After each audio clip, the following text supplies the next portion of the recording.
The Rickey Smiley Morning Show, the most funny in the morning.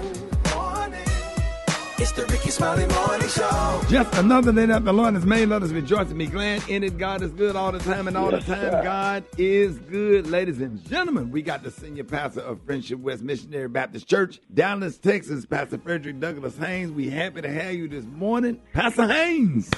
Thank you, Rickey Smiley. Thank you. Listen, Rickey, you playing my favorite song today, Optimistic by the Sounds of Blackness. One of the reasons I love this song is because there is a powerful line in the song where they basically say, defining optimism, you can't see up when looking down. Listen, if you're not careful, life will get you down and people will let you down, and before you know it, you will feel down. And when you feel down, you'll spend so much time looking down. It's almost as if that is a metaphor for being discouraged, for being despondent. You are looking down because life has got you down. People have let you down, and as a consequence, down has become your disposition. But here's what the Sounds of Blackness say. They say to be optimistic is to make sure you're looking up, because if you're looking up, God will give you the strength to get back up. I think that's why one poet put it like this: two men peered out from prison bars.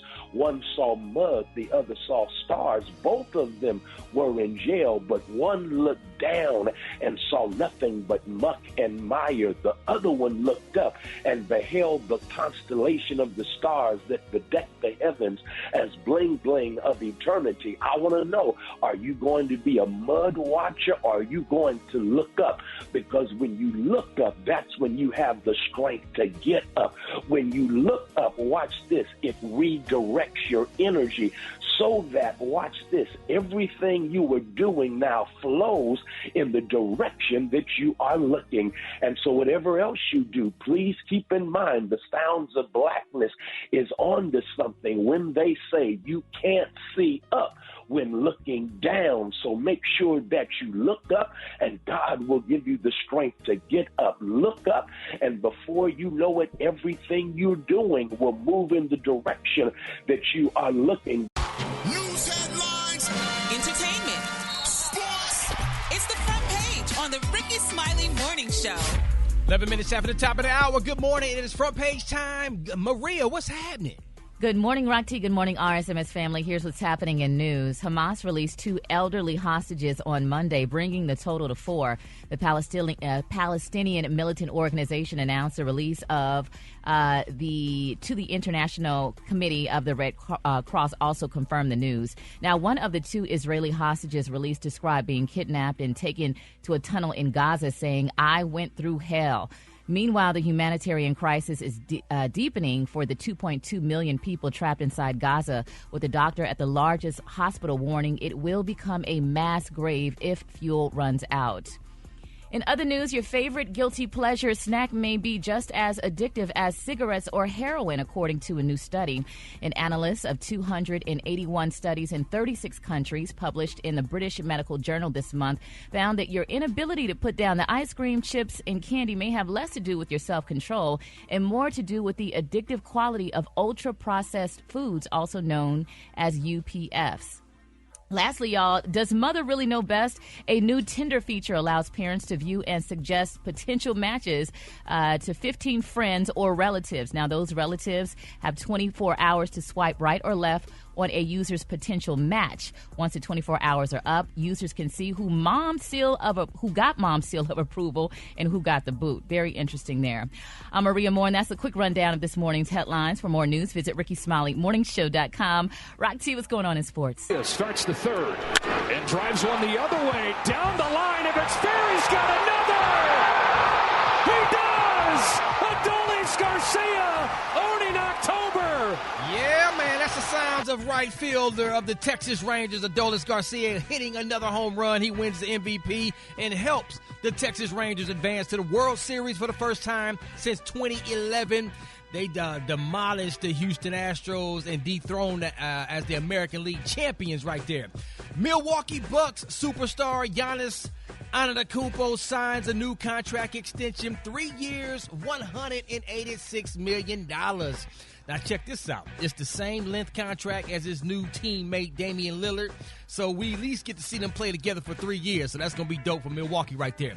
Last but not least, man, Monday Night Football was also going down last night. The Minnesota Vikings sneak up and beat the San Francisco 49ers 22-17.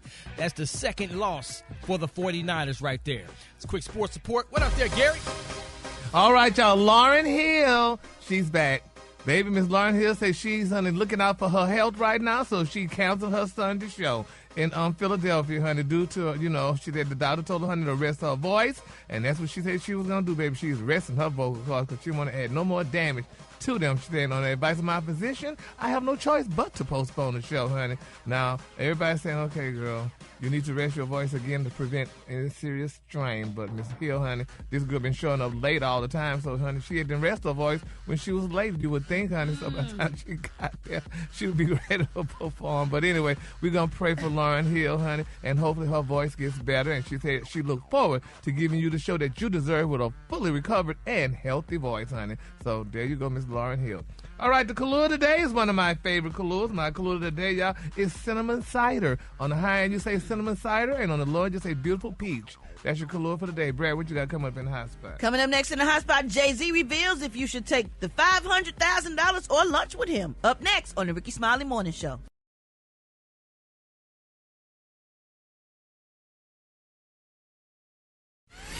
The hot spot. Drop it like it's hot. Drop it like it's hot. So hot and that's hot. You can catch me at the hot spot. It's the BR18.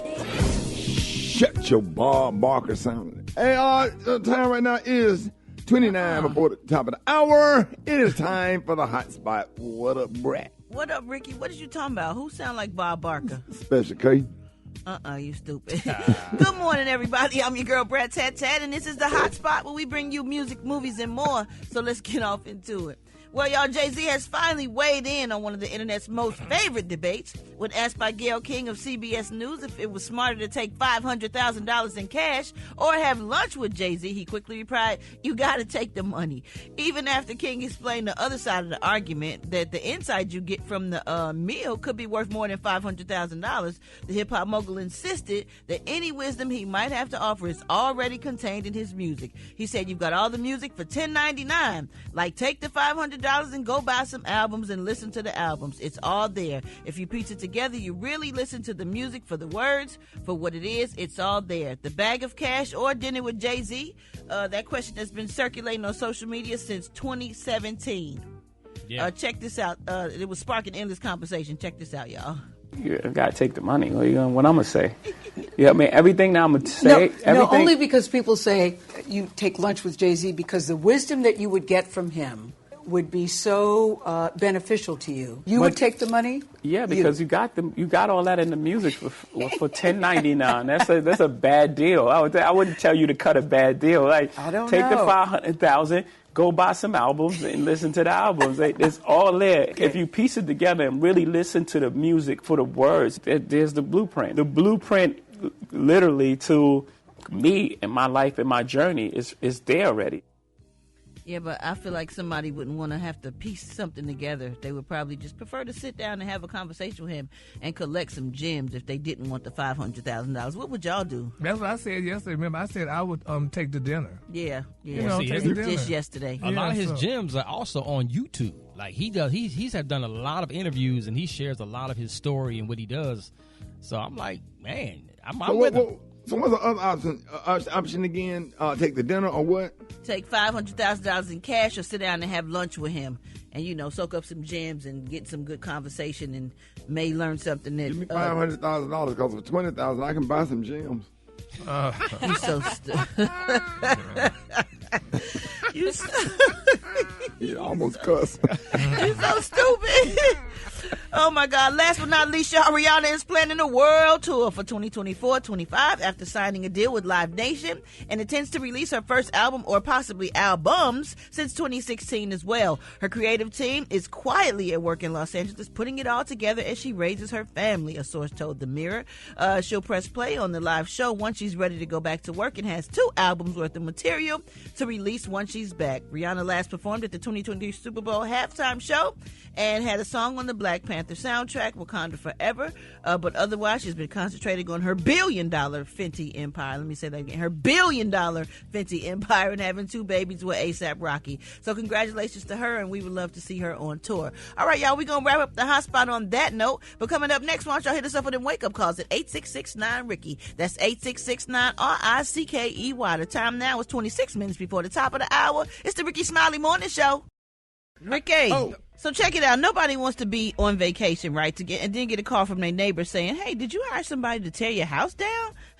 A woman in Georgia named Susan Hodgson says that while she was away on vacation, a company called You Call It, We Haul It demolished a house that she owned, and she only heard about it when her neighbor called her. So the neighbor confronted the workers, and they supposedly got nasty with her. So Susan went on and sent a family member over to check the permit, and that's when the company realized they was at the wrong address, y'all. Ooh! Then they just drove off and they left the house in total rubble. Now, no one was living in the house when it was destroyed. Susan said it was property that had been in her family for a long time, but it's been boarded up for the past 15 years, but the family keeps the grounds maintained and the taxes are paid, so it was not abandoned, and they definitely didn't want it torn down. So the company told the local news that they're investigating how this happened and are working to resolve the mishap. But the family says they haven't heard anything from them, so it's unclear how they plan to make it right. At the very least, y'all, the workers from You Call It, We Haul It could at least take the mess away, haul the rubbish away, what they messed up. What y'all think? Get the damn wrong edge. Oh, my God. If you tore my property again, it's going to be a problem. Absolutely. Investigating. That's crazy. And it's more than just a physical property. It's a sentimental value because the house has been in the family for a long time. So I would sue beyond the value of the house. Absolutely. For mental anguish and all kinds of stuff. All of that. If they keep the grounds maintained and the taxes are paid, but it's been boarded up for 15 years, so I can kind of see how they looked in the neighborhood and said, "Oh, this must be the house," but they should have checked the address. Yeah, well, I mean, if the house was boarded up, that's a nuisance to the neighborhood. Yeah, well, technically, but the value of the property is worth more with a building on it. Even if it is raggedy, it still brings a little bit more value. So if the tax is paid and the ground is maintained, whether it's boarded up or not, it ain't nobody's property to just tear down. You haul it, whoever they are, they can't just tear somebody's, demolish somebody's property. But could y'all understand this, though? Think about it. You go into a neighborhood, honey, to tear down the house, and there's a house right there that's boarded up. You're going to assume that that's the house that needs to be tore down. But you need to do your job and not assume. Yeah, well, that girl got tore down, honey. So. Not a house got to be a girl. not a house assistant. Hold it! He's half man, half woman. It's Gary. I wanna hip you to the T. It's Gary, baby. Gary, what up? Good morning, Ricky. Good morning, America. Good morning to you. It's Tuesday, a beautiful, beautiful day in the neighborhood. And here's what's happening. Yes, in celebrity news, y'all, honey. Now, LL Cool J wrote the song, I'm going back to Cali. Well, baby, Chris Brown is saying, I'm leaving Cali. And that is it. They're saying that Chris Brown is packing up his stuff and moving out of Los Angeles. They say his home, he was there for more than a decade. Now, they say Chris announced that he's leaving the City of Angels yesterday on his Instagram page, honey. And they're wondering why. Now, he wrote, LA, it's been fun, and in Cali will always be my second home, but honey, I think it's time for me to try something different. Now, it's been reported, y'all, that Chris has been having a lot of issues, y'all, with gang members from Los Angeles. Now, they're saying that the celebrity explained that Chris, he's been taking care of a bunch of gang members financially, but now, Ricky, they're saying he wants to cut them off, allegedly. Now, they say in Cali, honey, you can't just leave the gang like that, so he's leaving town completely, y'all. Isn't that sad?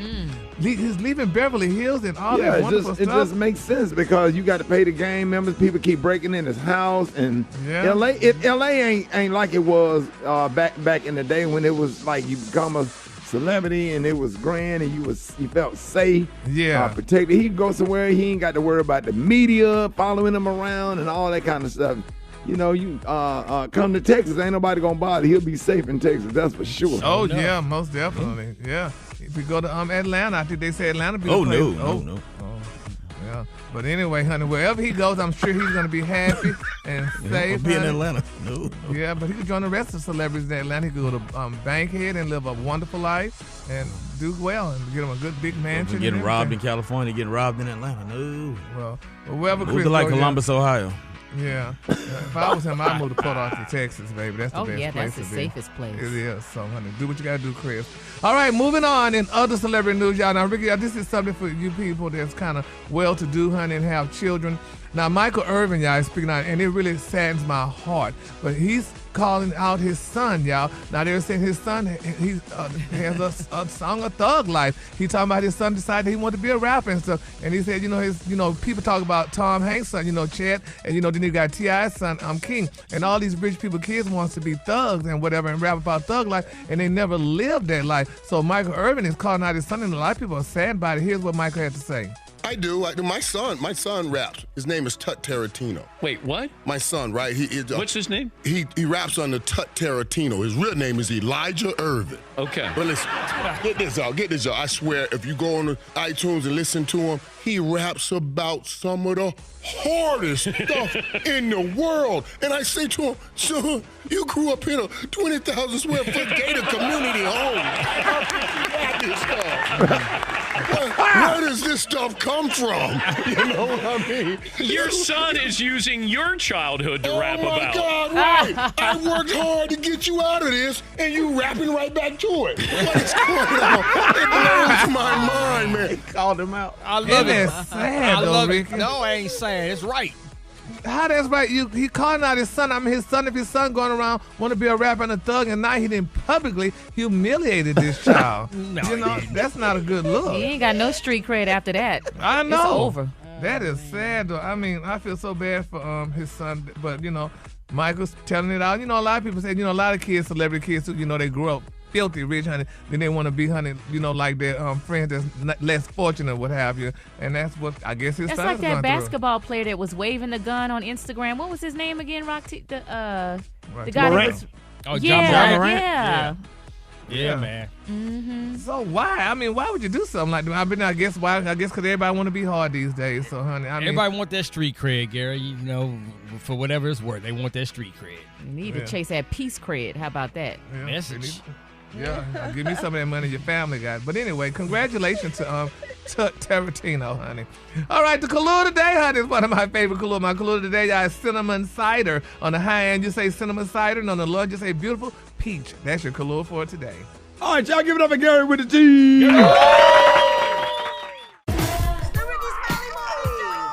Time for the wake-up calls. 8669 Ricky. Wake up, wake up, wake up. Here we go. Wake up, wake up, wake up. It's time to get yourself together. Get it together. 'Cause he woke you up this morning, slid you in your house shoes, so it would be better. Wake up, wake up, wake up. Encourage each other and be productive. The Rickey Smiley Morning Show. Wanna know what you calling from? So come on and tell us and just wake up. This is Barbara Davis from Palm Bay, Florida, calling to wake up Trinity, wake up Promise, wake up Christian, wake up Tanisha, wake up Denasia, wake up Amanda, wake up, wake up, wake up. Hey, good morning. I want to wake up my best friend Crystal Stab and Mo Stab, and I want to tell them thank you and I love them. Good morning. Wake up, wake up, wake up. Hey, y'all. This is Vicky from Cleveland, Ohio.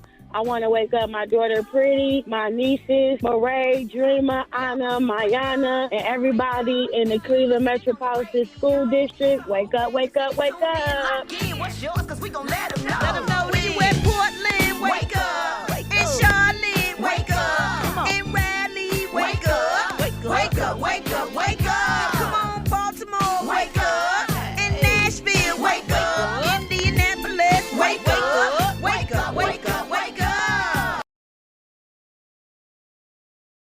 All those old heads out here, if you want to get caught up on technology, man, we got Techie Tuesday, the one and only Beyonce Aloysius. Good morning. Hey, good morning. Okay, so, the holidays, can you believe it's already time? Like, it's already, literally, it's October. Before you know it, it's going to be Black Friday. Well, the new thing now is Look how you said black. See how racist that was? Black. Yeah, it did sound a little Seriously? You felt that special case? That racist is black. I'm just joking. Really? That's what we're doing today? Y'all know she been invited to the cookout for, what, 20 years now. Yeah, she good. She even got a colored TV. Hell, she helped do the cooking. Listen. Anyway, I'm not even getting this with you guys today. But so before Black Friday, now I'm gonna think about it every time I say it. Let's say African American Friday. I don't even want to do this no more. Before the holiday season, you can't even wait until those special sale days because people are selling out so fast. And one of the things, Rock T, for the NBA, they bought these the Aura rings. Now, what the Aura ring is for those people who don't want to wear like the Apple Watches and everything else, this is a ring. So you don't even look like you're wearing like a wearable technology. It's a ring that monitors your blood oxygen, your heart rate, your temperature. It's comfy. It's cute. It's around, I'm not going to say the price. Everything's under $300. But the only thing about it is you have to keep it clean and make sure it's on properly. So if you want to try one of these, Gary, this was actually be really good for you because they even have a Gucci version. Oh. So that's cool. But again, wearable technology. It's different than your average watch, and it's called the Aura Ring. The NBA bought 2,000 of them for their athletes just to help with their sleep tracking, to take their temperature, to make sure that they're healthy. So very cool. Something else you might want to check out if you're an athlete or somebody who works out often, it's called the Venom Pro. Maria, you might know about this. It's portable heat, so it's like how you have to wear like the hot patches and things like that. But the great thing about it is it has like 3 levels of massage. So you wear it, it massages you, and it works on those muscles that might be a little sore and everything like that. Definitely cool. Now Ricky would like that. Oh, you know what? Yeah, especially the way Ricky. he needs his back issues and whatnot.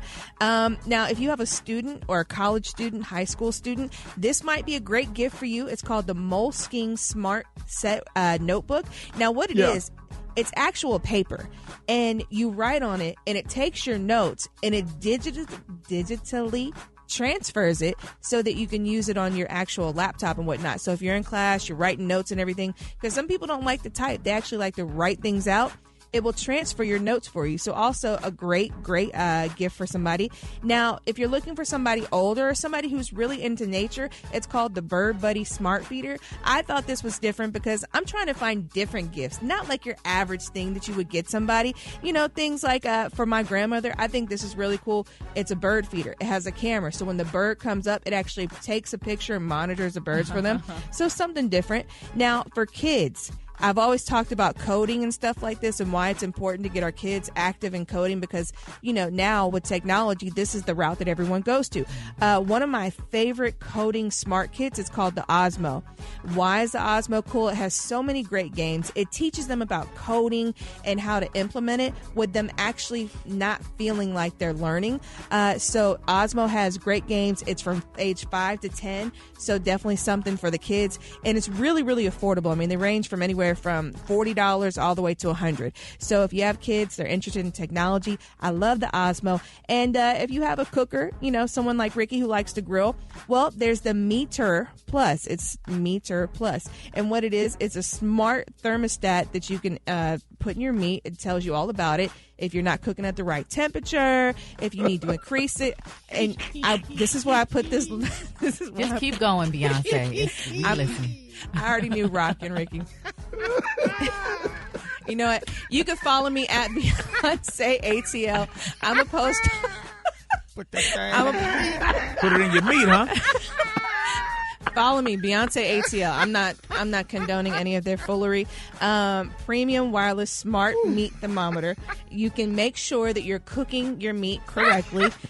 You want that meat to be at the right temperature. You don't want It's for people like me because I'm always scared. I don't want to poison anybody, or I want to always make sure my meat is cooked thoroughly. So you want your meat to be right? I can't do it. Because you want to enjoy your meat, right? Follow me, Beyonce ATL. She had a couple of good things that I liked earlier. I was like, oh, my God. Oh, man, I can't do this morning, y'all. Oh, my God. All right. That was good stuff, Beyonce. Thank you so much. 28. Beyonce ATL. Oh, man. We I ain't like mature that enough ring for you them had earlier. That was conversations. good. That's why I had to wait till the end. I knew you wouldn't be able to get that. Where can they follow you again? Beyonce ATL. Beyonce ATL. Come on in, guys. Get that meat right. Black Tony, what up? Yo, what's up, bud? Hey, Shawty, what's up? I'm sorry I couldn't be here with y'all today, but I'm out here getting ready for the big classic, bud. You already know, boy, Black Tony. Boy, I'm in the building, boy. I'm in the building, Shawty. You're not coming to work? Hell no, I ain't coming to work. I'm trying to get ready for the classic, boy. I'm down here. The band back there cranking up and everything, Shawty. They back there cranking up right now. We at Legionary Field, Shawty. Legion Field? Yeah, we over here now. We over here practicing with the band, Shawty. I'm confused. What you doing? Shawty, it's Tuesday. Huh? Yeah, it's Tuesday. I'm getting shot up because I'm finna be selling stuff out here. I got cute out t-shirt. I got cute out jacket. You set up a vendor booth. Yeah, I got all the paternity folk. I got all that stuff set up. All the paternity, all the sororities. I got all of them set up. Yeah, so what you got? Delta Sigma Theta, aka Delta, aka Sigma Gamma Rho. I got all of them. I got all of their t-shirt. I got hats. I got jackets. I got everything. So we better have it out here. And we got sausage sandwiches. And we gonna be selling egg sandwiches. But I'm talking about the band over here cranking up. They told me they're gonna let me be a majorette. No, you don't want to do that. No, I'm talking about the dudes who come out before the band who be kicking their feet so the majorette. Drum majorette, shouting. Drum major. Yeah, dog. Get it right. Oh, yeah. Well, I don't know how to play no drum, but I'm finna be a majorette, though. Look. They don't play the drum. Yeah. Y'all need to get out here, shouting. And I got ticket for the game. I got VIP ticket for the game. If you want to come to the game or to the classic game, I got VIP ticket for $30. You can start $30. Yeah, I got $30. I don't know if you say $30, Black Tony, a lot of people gonna get mad. It's something about $30. That's a soft spot in Birmingham. Well, that what my ticket is. So you want to sit down there with the band. You want to sit down there with the cheerleader and all that. But look, come out, make sure you holler at me. If you're not in a fraternity, you could buy the t-shirt and fake like it. Cause I got real. You can't do that, man. The bros got real fraternity gifts, shawty. I got on my fraternity gear. I got on my gold boots, my purple pants. And do you have license for all that? Do you have license? You got license to sell that stuff? Hell no, I ain't got no license, boy. Hell no, I ain't got no license. What time y'all gonna give? Because the gang gonna be cranking up. They getting excited, but the gang gonna be cranking up in a few. It's Saturday. I know Alabama State band ain't already out there. And what bands are already there? I had to step away, huh? Yeah, what bands are already out there? The State and A&M bands, it's Tuesday. Yeah, the game ain't until Saturday. Tennessee, Alabama, Colorado, Deion Sanders gonna be here. Everybody gonna be here, boy. Man, you lying. Yeah, you know Deion Sanders, you know Colorado, they playing in the game on Saturday. No, man, that's Alabama A&M and Alabama State. Colorado ain't gonna be there. Oh, damn. Well, all right, well, let me take that name out the T-shirt then. Damn, I'll let y'all. What kind of T-shirt?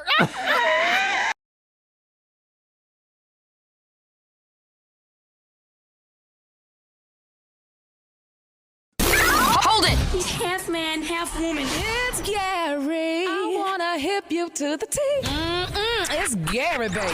Good morning, Ricky. Good morning, America. Good morning to you. It's Tuesday, a beautiful day in the neighborhood. And here's what's happening in celebrity news. Y'all, baby Paris Hilton is speaking out, honey. She is shutting down all the creators, honey, about somebody having to say something about negative about her beautiful son, Mr. Phoenix, y'all. Now, she says she's not subscribing to the negativity about her son, the socialite and original it girl, honey. She said that, honey, first of all, honey, people were, naysayers about favorite favorably opinions about her son Phoenix's physical appearance because, the size of his head. She said, first of all, my son's head is not big. He has a big brain, honey. So she shut that down, honey, because y'all do recall, honey, Paris Hilton, honey, is the daughter, honey, of multi-millionaires, honey, and the granddaughter of, honey, Baron Hilton, who owns all the Hilton hotels all around the world. She said, my precious angel baby Phoenix, honey, is a beautiful, gorgeous son. And, he really is and stuff, though. So she shut the rumors down. She said people need to stop being so negative and talking about her son, honey, because Phoenix definitely is a brilliant child.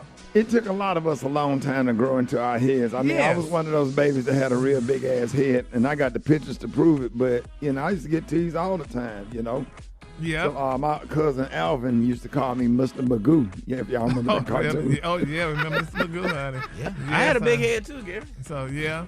Well, that's good. Yeah, But moving on. Gary, you still got a big head. Yeah, but that's all right, though. But that's why I let my hair grow, because it covers, the They shape ran of you my up out head, of Macy's trying on them turtlenecks. And you saying that, Joe, but that's why I just bought something the other day. I just don't even try those girls on, honey. I just buy them, honey. And if that's a large, it's going to fit. Get this one that zip up in the back. Go ahead. Moving on to other celebrity news, y'all. Tyrese, y'all, he responded, y'all, to his ex-wife's confession, honey, that she would consider reconciliation, saying, honey, he said that she is clout chasing and trying to build her YouTube channel. Now, Tyrese has always been very open and vocal about his feelings, y'all, and they say when it comes to the singer's ex-wife, Miss Samantha Gibson, who's also the mother of one of his children, mom has never been the word. They say now Miss Amanda confessed y'all in an interview that she considered y'all rekindling her relationship with the Fast and Furious actor if they were willing to fight y'all for equality, honey. That's what this girl said, honey. Well, now, honey, Tyrese, is speaking out. So he said she also stated that she would have never divorced her husband, y'all, if it weren't for people in her ear. Now, that's what people are really talking about. And, Ricky, that's how a lot of people divorce and marriages and relationships end, because one person let another person get in their ear and just say bad things about that person, and they wind up listening to them. The person you listen to don't have a man. That's why anybody I date, I do not want to meet your girlfriend ever. I don't care how nice she is, how long y'all been friends. Y'all can be friends. I don't want to meet her. And I don't want you to tell her that we together until we to the roots get sunk deep in the earth that can't nobody pull the tree up out the ground. You feel me? Yeah. Do that make any kind of sense? Like because, when them girls, sometimes, man, and I have seen, and I'm talking from personal experience, they can start just a negative energy. Not ruin a relationship, but just a negative energy. And then all of a sudden, you heard something, you asking strange questions that you didn't used to ask, and all this kind of stuff. Don't bring them over my house. Don't come around me. Nothing. I don't want to ever meet them until we get married or something. I just don't care for them. Yeah. You also have to be careful who you tell your business to, because if you dog your man out, your homegirl is going to look at him a certain way, and then when you make up, she's still going to look at him the same way she did when you dogged him out. So and then most of the time they're not happy for the girl that she found somebody, because that's a threat to their time together and stuff. So I'm like, don't tell your girlfriend nothing. Don't bring her over here. She can't come over here and come over my house. I'm sorry. Okay. And then my final story, y'all. The mother of Tristan Thompson, y'all oldest son, has asked the court, y'all, to garnish his NBA paychecks to catch up.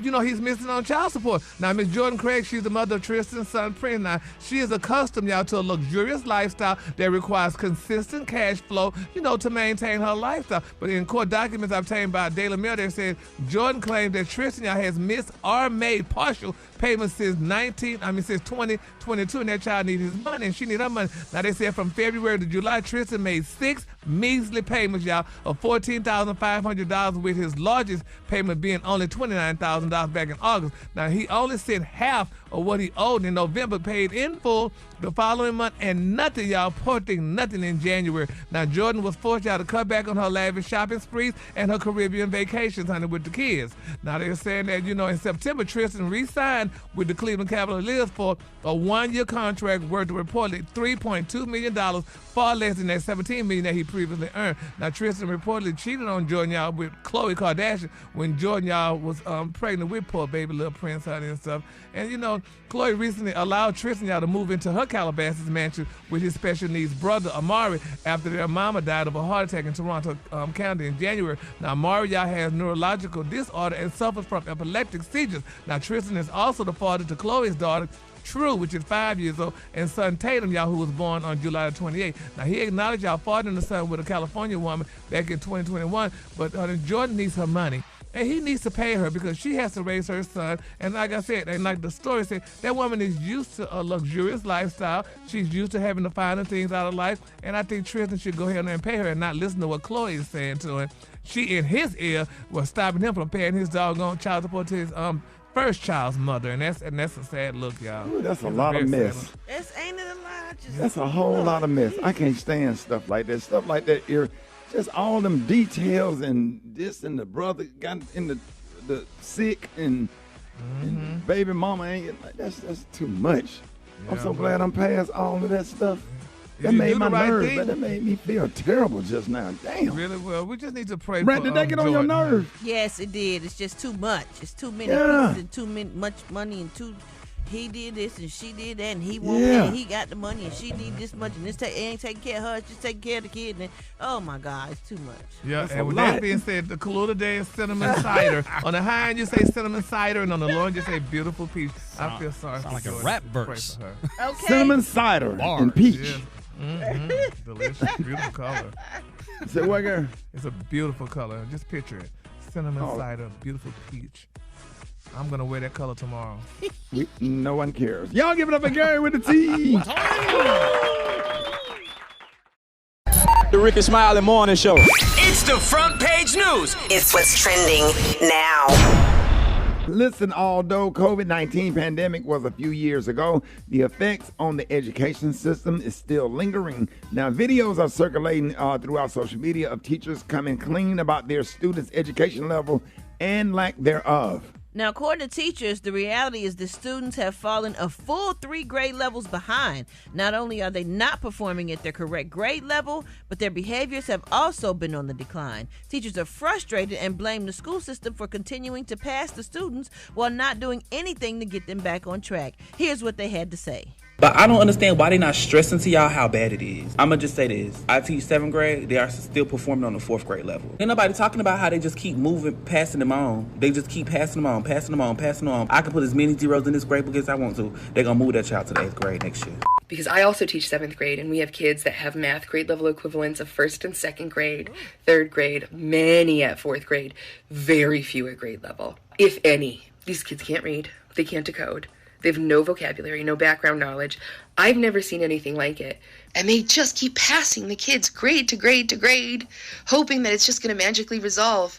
And my question is, parents, where are you? Wow. Some kids, I know some kids in Birmingham walked out of the schools and they suspended the kids for walking out because of the same stuff and bullying and fighting and stabbing at Jones Valley Middle School. Just so much stuff going on. I don't see how in the hell, and I was an education major, my hat goes out to the teachers, all the ones that decided to stay. So we want to know who's to blame. Should the teachers be responsible for their students falling behind? Should the parents be doing more work at home? Or should the school system be held responsible for passing students when they aren't ready? Give us a call at 866-9-RICKY, 866-9-RICKEY. What are y'all thoughts? I think it's a combination of parenting. I think there's way too many distractions for kids these days to keep them from studying. But parents got to be involved.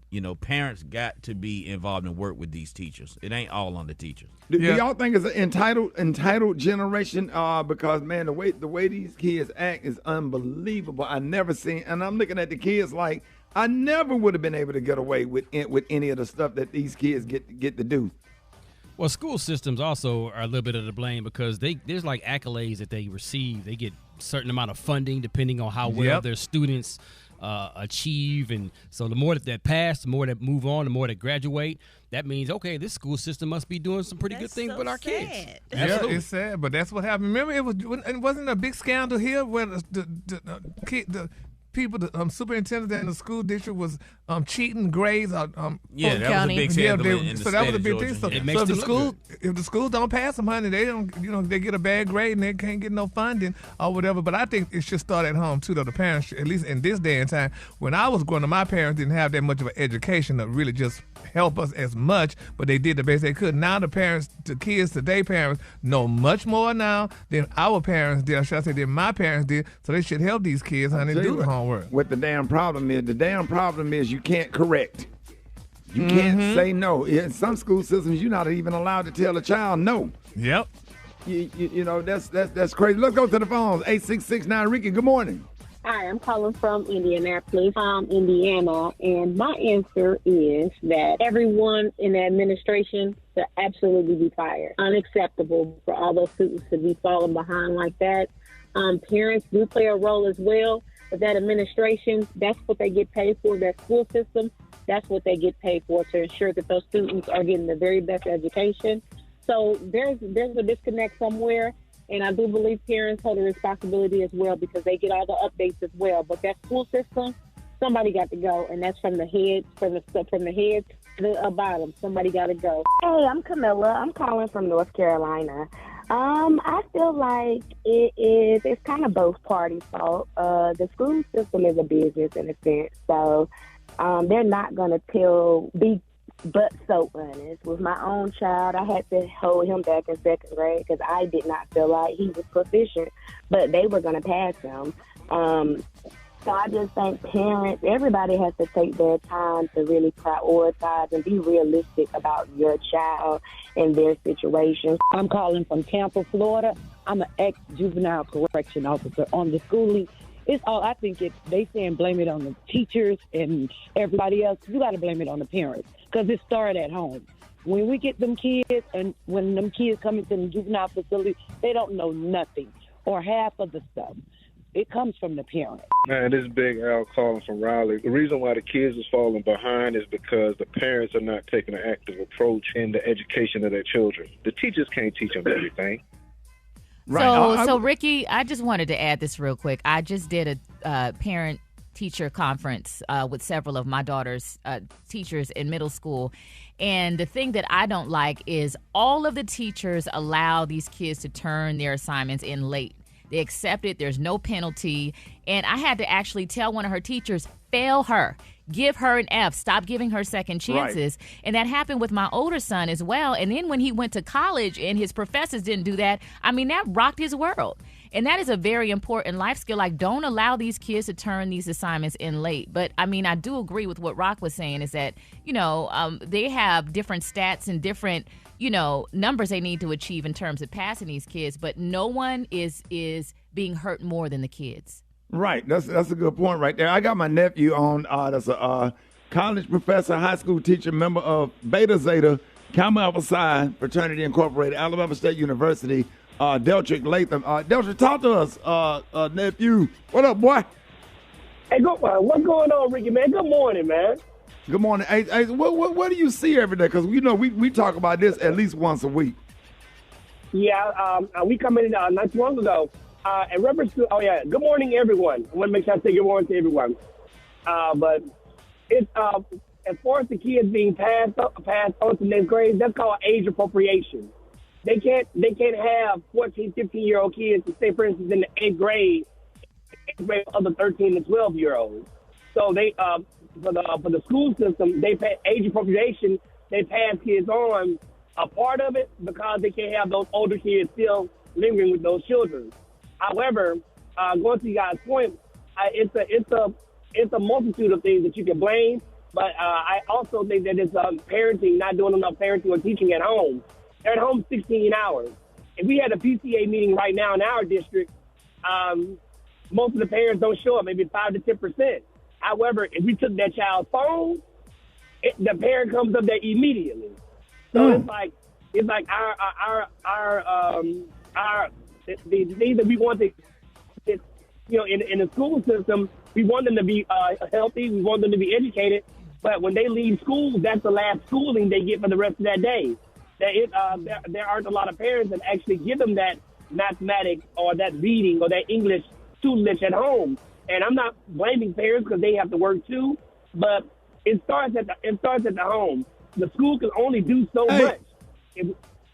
I got an idea, Derek. I really want to bring you in the studio, and I want to do a few segments on this because this is a real big problem. I would love to have you And did y'all hear what he said? Did y'all hear one of the most important things he said? You cannot get a parent to come to the damn PTA meeting, but if you take their cell phone, if you take they boy, what?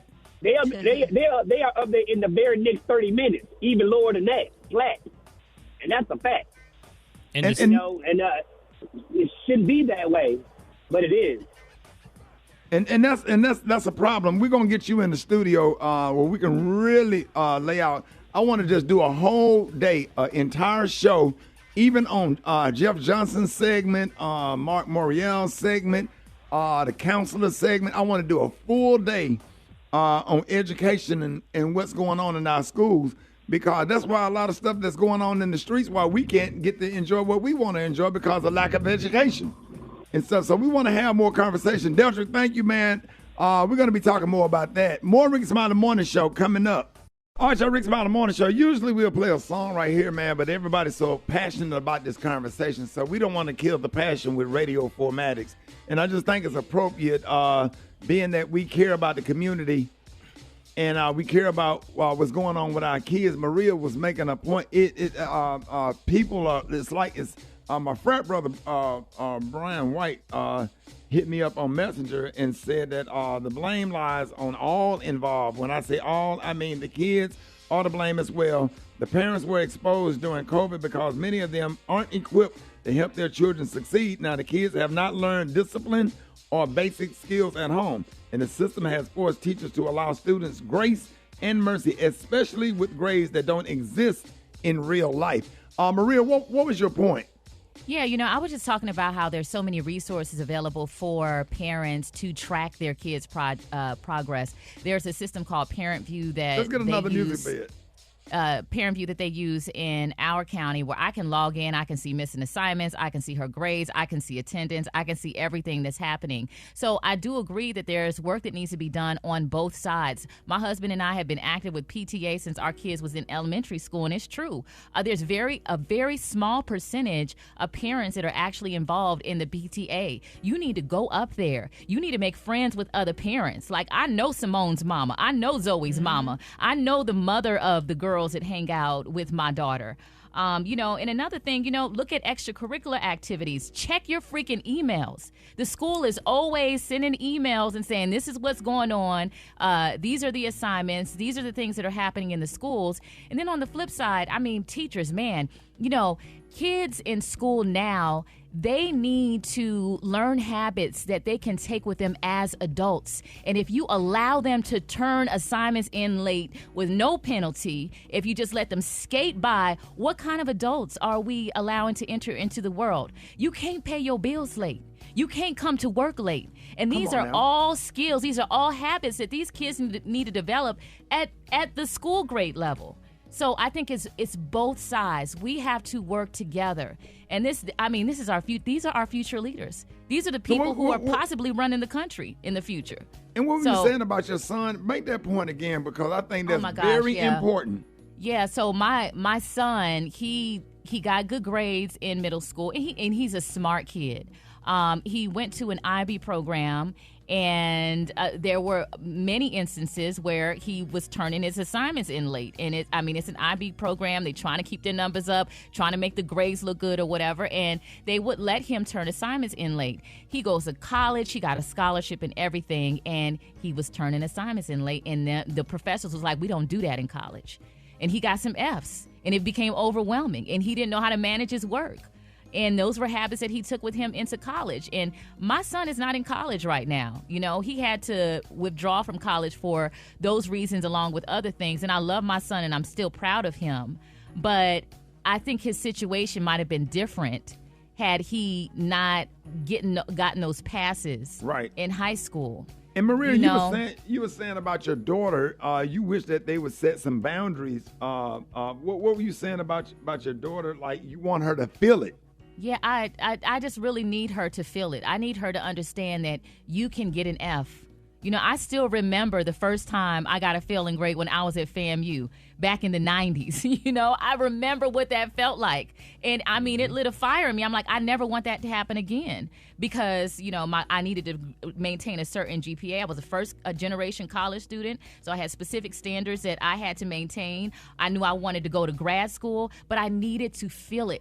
You know, if you go to work late, you know, you're going to get a warning. You may lose your job. You need to feel it because we repeat what we don't repair. And that lesson is going to come back to you over and over and over again until you pay attention to the mistake.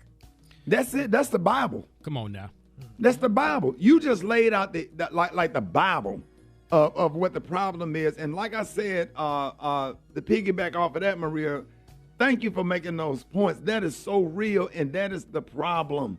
That's the problem. There are no consequences. We are now being conditioned like Pavlov's dog not to let the kids do what they want to do and set no boundaries for them. And then everybody that's trying to apply discipline and structure gets labeled and gets bullied as mean. Mean. Everything is all. Everything is AWWWW. Everything is not all. Get your ass up and clean up your room. I talked to my grandson like that. The discipline, the structure, that ain't mean. That ain't doing nothing to his psychological health because he knows that I love him. He has a roof over his head. He has everything he needs. We do cuddle in time when he's sleepy. He'll get behind me on the couch and throw a blanket and we'll watch a football game or watch a movie or whatever. But yeah, get your ass up.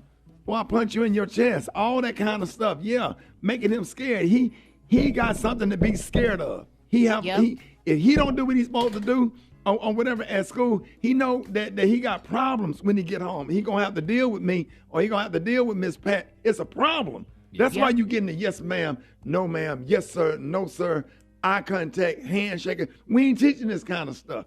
And that's stop sending disrespectful kids to school too. You know, I mean, I got to show the teachers some props because they have to deal with these disrespectful kids. That's the other because part. They're not being disciplined at home. That's where it starts Check at home. your child coming up in there trying to fight and pointing your fingers and grabbing the air and telling the teacher what you gonna do. That starts at home. Discipline your child. Don't make it harder for the teachers. Yeah, I'm sorry. I'm getting you're right. You bringing it on home, and there's so many problems out there. And another one that you talked about real briefly was a lot of schools and teachers don't even send kids home with homework no more. And you know why? It's because they want their evenings back. These teachers, I don't want to be spending all evening grading papers. I got a life too, blah, blah, blah. So they just like, okay, I'm not going to send no homework home, and whatever happens, happens. And it's bad. And so what happened is when the child is not educated, then when we go out to the fairground or we go out to the high school football game, or whatever, they start turning to other stuff because they're not educated and there's no discipline, no structure. Now we can't get to enjoy a football game or go out to the state fair with fighting and shooting. It ain't just in Dallas, Texas. It's everywhere. It's everywhere. Ain't nothing more on this earth I love than high school football. And you can't go to a damn high school football game without a fight breaking out or somebody starts shooting or whatever. And all of this is a result to lack of education. And that's a problem. And I'm glad we're having this conversation because I know people in their car right now.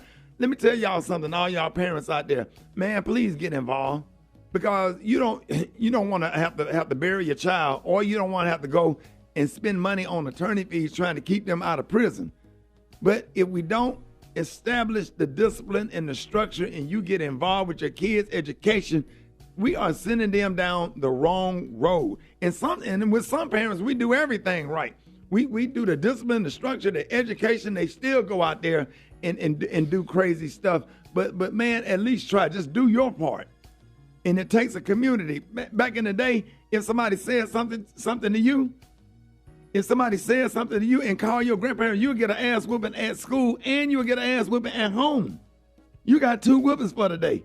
I got a paddling from Coach Jones at school, and then your granddaddy beat your ass when you got home. Yep. It creates character. These kids are not your friends. Stop being friends with kids. Apply discipline and instruction. I'm a grown-ass man, and I have to sit up here and set boundaries for adults. And at this age, you shouldn't even have to set boundaries for adults because everybody ought to know what to do and what not to do. Why you got to sit up here and set boundaries for adults? Because they don't know. Some of them don't know how to act. So if they don't know how to act, I know damn well you can't raise a kid. It's crazy. Listen to this. I call that taxation without representation. That's what we're looking at. And if one of the things that we would learn to do, they did a grand thing when they took that discipline away from us, because when they made our parents afraid to discipline the children, then what happened? We found out that the teachers were afraid of the principals were scared of the superintendent was scared of the school board was scared of the parents were scared of the children, and the children ain't scared of nobody. And that's the problem. The kids ain't scared of nobody. There is no consequence for these children's actions. None. They get to walk around with their hoodies on, 200 degrees, dreads in their face. No, yes, ma'am. They don't even know. The young men don't even know how to shake hands, Rock T. Nope. They don't even know how to shake hands. They don't know how. They don't make no eye contact. They still got their pants pulled down. Pants pulled that down. Don't get corrected. Addicted to their phone and listen to the music that all the hip hop stations play. The hottest artist is Dirty Red. This is what our little girls. It's a race to the bottom. Dirty Red. Sexy Red, yeah. Sexy Red, Dirty, whatever. Yeah. Big Red, I don't know. But that's what they have to listen to. In none of the white stations, on the pop station, go listen to the pop station and see how do they refer to their women as B's and H's. See, you don't hear bitches and hoes on the other stations, on the white pop station, but black folks know we'll play some trash for our kids. Man, y'all need to stop. Don't play with us this morning. More Rickey Smiley Morning Show coming up. All right, y'all, Rickey Smiley Morning Show. It's about that time. Jeff Johnson got 3 things you need to know. Jeff, good morning. Hey, good morning, brother. How are you, man? Man, blessed, man. How you feeling, Jeff? Man, y'all really got me with this conversation around the schools. I don't even know if we think honestly about how problematic our public education system is. Like when you really get down to it, there are schools that are rated quality schools that still are ill preparing our kids to compete in a global economy. And so we're struggling through some of the issues at the urban level, where you have just a lack of inequity in funding, where a school system in the suburbs gets more money than the school in the city as a result of the tax base, where you've got schools. I mean, I'm in Baltimore, man. I can't tell you how many times in the summer, as we get into the spring, when school has to close because it's too hot for the babies to be in the school, or in the winter where it's too cold for the babies to be in the school. Like, we're literally in America talking about my baby can't go to school because it's too hot, or it's too cold, or the water is damaged, or the building is crumbling around them, or whatever else. And so, I mean, the depth of the problem, Rick, is so overwhelming that sometimes I don't even know if we've got a full grasp on it. Because we're talking about facilities, we're talking about teacher preparation and support of teachers, we're talking about curriculum, we're talking about the fact that we still have a system of education that is less about preparing a kid to go directly into the workplace, as opposed to viewing college as a yellow brick road to success, when a lot of our kids aren't college bound, not because they don't care about education, but because the education they need is what's going to take them straight from high school into a career versus just a job or unemployment. And so I'm excited about the people that are out here working on all of these problems, because there's not one of them. But Rick, y'all just took me down the rabbit hole, because I think that our communities in particular face an uphill battle, because we're still dealing with the conversations you're having about, can my kid read by the 3rd grade? Are we supporting teachers in the classroom? Can I show up at the school and not be viewed as a problem when I recognize that my kid's not getting what they need? But the issue that we're facing is from top to bottom, and sometimes education reform is viewed as a bad word. But I just wish we would have an educational reimagining, where we stop thinking about the way we've always done it has to be the way that we keep doing it. And that we really reimagine from top to bottom, what does it mean to take our babies from early childhood education into being able to use their gifts? Like, to hell with what the curriculum is. How do we take babies from being able to use their gifts accessing their gift, understanding their gift, individualized study and program to take the talents and skills that they have and prepare them to be able to go into the workplace and solve problems, to be able to have a career, to be able to take care of their family, to be able to create generational wealth. I mean, what the hell is education for if not for that? Right. Right, Jeff. That's good stuff. It's troubling, but it's not impossible. And so I would love for us to share more of the success stories that we hear on the ground that may seem small, but sometimes those small examples of a teacher doing something incredible, or a principal doing something out of the box, or a parent who comes to the school and is disruptive in a productive way. Those things can become models, and we can begin using our churches and our organizations to create and replicate some of these things. And listen, people are doing it. I just want to hear about more of the stories of those that are. So hit me at Jeff's Nation. Let me know what you're thinking. Where are you seeing some things work? I know we got a lot of problems, and I know we got a lot of issues, but we got a lot of people doing dope stuff that we just don't talk about enough. So let's share that stuff, even as we challenge ourselves and struggle with what some of the problems are. There it is. Hey, Jeff, they appreciate that, man. Let everybody know how you can be reached. Y'all can hit me at Jeff's Nation on IG. Let me know what you're thinking, and just let me know some of the amazingly incredible, dope, and even inspiring things that you are seeing in education.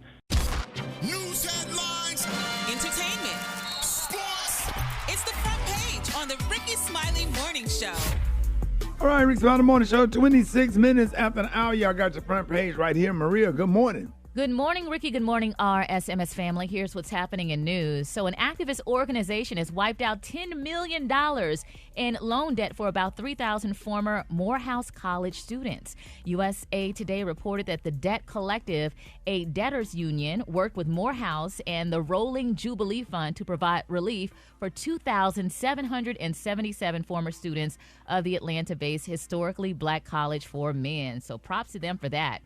In other news, 7 people were killed, at least 24 injured, and 158 vehicles were damaged on an interstate in Louisiana during a super fog that left visibility near zero. The crash on I-55 involved at least 158 vehicles. It occurred on Monday morning due to heavy fog conditions, according to the Louisiana State Police. Lastly, does Mother Really Know Best? A new Tinder feature allows parents to view and suggest potential matches for their adult child on the app. All right, so those friends or relatives have 24 hours to swipe right or left on a user's potential match. And once the 24 hours are up, users can see who's got mom's seal of approval and who got the boot. I'm Maria Moore, and that's a quick rundown of this morning's headlines. For more news, visit RickeySmileyMorningShow.com. Rock T, what you got in sports? Starts the third and drives one the other way. Down the line, if it's fair, he's got another! He does! Adolis Garcia, owning October! Texas Rangers advance to the World Series for the first time since 2011. They dethroned the Houston Astros as American League champions, man. It's about to be lit in Agtown, Arlington, Texas, man. I love it. Milwaukee Bucks superstar Giannis signs his new contract extension. 3 years, a cool $186 million. Man, damn. It's the same length contract, Rick, as his new teammate, Damian Lillard. So we're going to get a chance to play them together. They're going to get a chance to watch them play together for at least 3 years. I believe they're gonna get at least one championship out of these next 3 years together. They better with that kind of money. I'm trying to tell you, dog. LeBron James, at the age of 38, may not be retiring for a long time because his wife Savannah just indirectly revealed that he's hoping to stay in the NBA until he plays with his son Bronny, which we already knew that, and possibly his younger son Bryce. And Bryce is quietly turning into a dog. Now, everybody know that Bronny got game, and Bryce was kind of like, okay, but Bryce's game is real smooth, man. Nice. That joker right there, nice. So this was revealed kind of indirectly in the new Beats by Dre campaign commercial that's out there on the social media right now. So we're going to see, man. LeBron 38, ain't no signs of slowing down. He's still dropping almost 30 a game, 25, 30 a game. So, man, play until you can't play no more. It is what it is. Yeah. It's my quick sports report right there. Got the hot spot right now. The hot spot. Drop it like it's hot. Drop it like it's hot. So hot and that's hot. You can catch me at the hot spot. It's the BR18. All right, y'all, 29 minutes after the hour, y'all. Hey, this segment is Be About You Buy. Tune into the Black Health 365 podcast where we discuss healthcare disparities within the Black community. Listen wherever you get your podcasts. Good morning, Brad. Good morning, Maria. Good morning, Ricky. Good morning, everybody. I'm your girl, Brad Tat Tat, and this is the Hot Spot where we bring you music, movies, and more. So let's get off into it. The question is, does Rihanna know? And all of the Bahan, is it Bajan or Bahan? How do you say that, B? Bajan? Bahan? Huh? Baha pop icons fans are asking this weekend amid rumors of her inking a multi-million-dollar deal ahead of her big comeback. Now, a report quietly surfaced on Saturday reporting to have exclusive deals about her plans. They say Rihanna is quietly planning a comeback tour after signing with Live Nation. The deal was created to facilitate a world tour, and her creative team is quietly at work in Los Angeles putting it all together as she raises her family. She'll press play on the live show once she's ready to go back to work and has 2 albums worth of material to release once she's back, wrote The Mirror. The outlet's unsustained claim that she is doing the alleged deal and it's going to be worth $38 million. Didn't you say she got that up front, Gary? Yep. Ooh, she got it up front, honey. $38 million up front to do a tour. Wow. That's cute. That's real cute. All right. Meanwhile, Tyler Perry has formalized a new creative partnership with Netflix to write, direct, and produce feature films under a multi-year first look deal. The pack spans 8 pictures over 4 years. Perry already has 5 films under his belt with the streamer: A Fall from Grace, A Medea Homecoming, the period drama, A Jazzman's Blues, the upcoming World War II set drama 6888, and thriller Mea Culpa. The creator's new agreement with Netflix was signed separately from his 4-picture deal with Amazon Studios, inked in 2022. Now, Amazon has announced the first 2 films under the agreement: Black, White, and Blue, a police brutality drama, and Divorced in the Black, which focuses on a broken marriage. Perry also is the subject of the documentary Maxine's Baby, which chronicles his unlikely rise from homelessness, playwright to billionaire to media mogul. The documentary makes its world premiere on Friday at AFI Fest before launching on Prime Video on November 17th. I cannot wait to see this. What y'all think about the upcoming documentary about Tyler Perry? Oh, I can't wait to see it. That's I think he has such an inspiring story. Me too. Why you look like that? Oh, my gosh. Gary? Look like what? You look like, really? Yeah, what you gonna say? Yeah. 'Cause we excited about it. We are excited about it. Oh, my God, yes. Provided so many opportunities for so many Yes, he people. did, Jesus. Yes, Lord. He is half of Hollywood, for real, Black Hollywood. Yes, he's given so many opportunities. Black Hollywood is Yeah, in the man. door. People wouldn't be doing the stuff that they're doing if it weren't for Tyler Perry. Out there in L.A., sleeping in your car, can't get on nothing or whatever. He is really making it happen. What are you about to be say? honest with you, honey, I'm going to put my billboard up right now, honey, for Tyler to call me for a movie. So, you know. You ain't even got to do all that. I heard he already trying to cast you. Oh, really? Oh, well, honey, like Oprah said, Jesus ain't told me that yet, but yeah, that'd be nice. Well, y'all, last but not least, actor Marlon Wayans is officially cleared from any charges against him after a dispute went down with an employee at a Denver airport. Now, reportedly, the comedian was cited for disturbing the peace after a United Airlines employee allegedly targeted him and his luggage because of his race. Oh. Now, according to court documents, the gate agent would not allow Marlon Wayans to board his flight to Kansas City with 3 bags, while the 51-year-old managed to merge his belongings into 2 bags to abide the airline's policy. The employee allegedly tried to block him from getting on the flight still. He ended up boarding the plane, but was asked to get off before it departed. Ooh, oh my goodness, I know he was upset. The legal paperwork also accused the airline gate agent of allowing white passengers with 3 bags and oversized bags to board the flight, which go against the airline's policy. According to reports, y'all, the filing included still images of white passengers with yellow arrows pointing to each of their bags. However, United said in a statement that the entertainer pushed past the employee as he attempted to board the plane, which Wayne's lawyer argued is a big lie.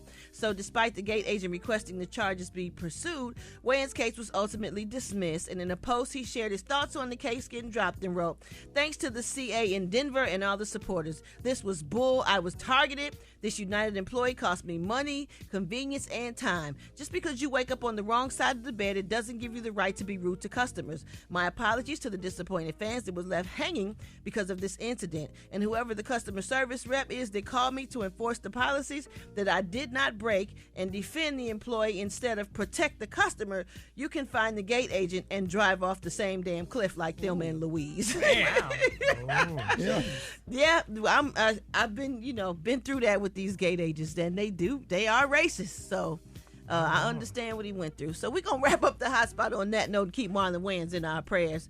What we got now? We got next to praise mix down. The time now is 26 minutes before the top of the hour. It's the Rickey Smiley Morning Show.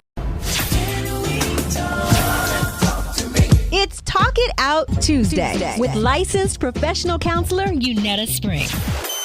I want to dive into a topic that affects many during this time of year, and that is seasonal affective disorder, or SAD.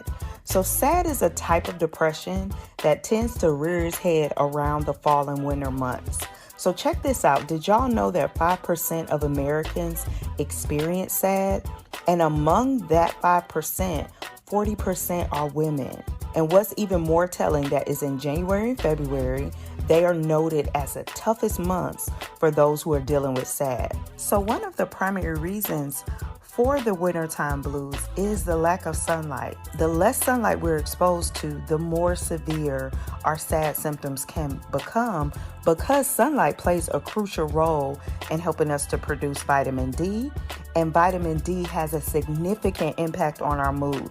It's not uncommon for people who have depression to also have a vitamin D deficiency. So I'm going to share 3 key ways that we can get ahead of seasonal depression. Number 1 is support. Reach out to someone you trust and let them know how you're feeling. This could be a friend, this could be a pastor, this could be an auntie or uncle. Depression has a sneaky way of making you want to isolate, but I encourage y'all to do the opposite. Remember, we got options. Number 2 is acceptance. Acknowledging where you are. This season is not about burying your head in the sand, so accept where you are so that you can take the steps you need to take to be able to move forward. And number 3 is vitamin D, okay? Y'all get some vitamin D if you can get out during the day. Even if it's a little chilly, get some sunshine. Research supports that sunlight helps to improve our vitamin D. So getting your vitamin D, even if it's through supplements, or get a lamp, and I can put some information about that on my social. You do not have to suffer in silence. You don't have to push through another season of depression. Listen, the longer you ignore depressive symptoms, the harder they are to reduce, and the stronger they become when they resurface. So we got to get ahead of this, y'all. And as always, you can check out my website for resources, YanettaSpring.com. You can follow me on all social platforms at Yanetta Spring. Find a therapist on my Groundbreakers therapy directory. And like I always say, remember, it is okay not to be okay, but it is not okay to feel like you have to stay that way. Y'all take care. See you next Tuesday.